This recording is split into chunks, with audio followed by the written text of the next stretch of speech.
how did you get involved in this project? Well, it was 2 years ago now, just over. I read the script and the book actually around the same time, and I knew that Tim was doing it, and I'm a massive Tim Burton fan, so immediately I was like, all right, I'm getting this one. I don't care what you say. I'm just gonna go all out, and I got to meet with Tim and just chat to him and get his ideas, share some of my ideas. It didn't take that long actually. A few auditions, a chemistry read with Ella was the last step before we got the part. What was the conversation like? Sing there as a fan of Tim Burton. What was that conversation like when you talked about the role? What was that like? Pretty surreal, actually, as you can imagine. But Tim, even though he's this incredible director who's had such an iconic kind of history, he's incredibly down to earth and he's incredibly humble, and he doesn't really kind of have a show. He's not a show off. He doesn't have a kind of these filters, and so you just see the guy who you're going to be working with for the next few months, and he's really kind of genuine, and so that just makes it easy to get along with him and chat with him. Now, did you read the books before you got cast, or was it part of the trying to get? It's part of the process. I'd read it just after the script, and then I read the next ones as soon as they came out.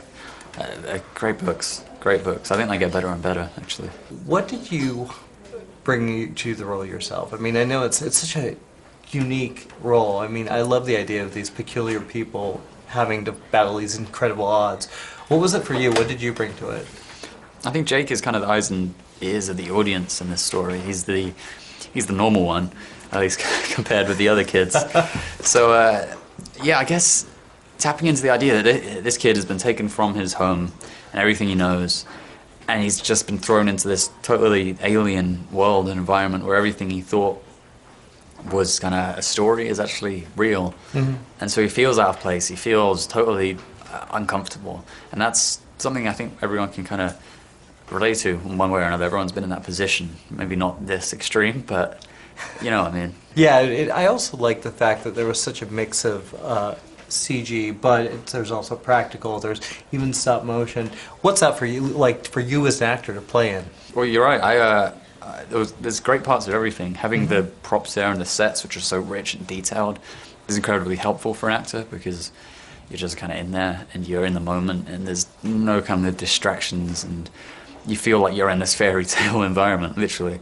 And as you said, at the same time, we'll have scenes where it's just a green screen and you gotta imagine this monster that's chasing you up the stairs.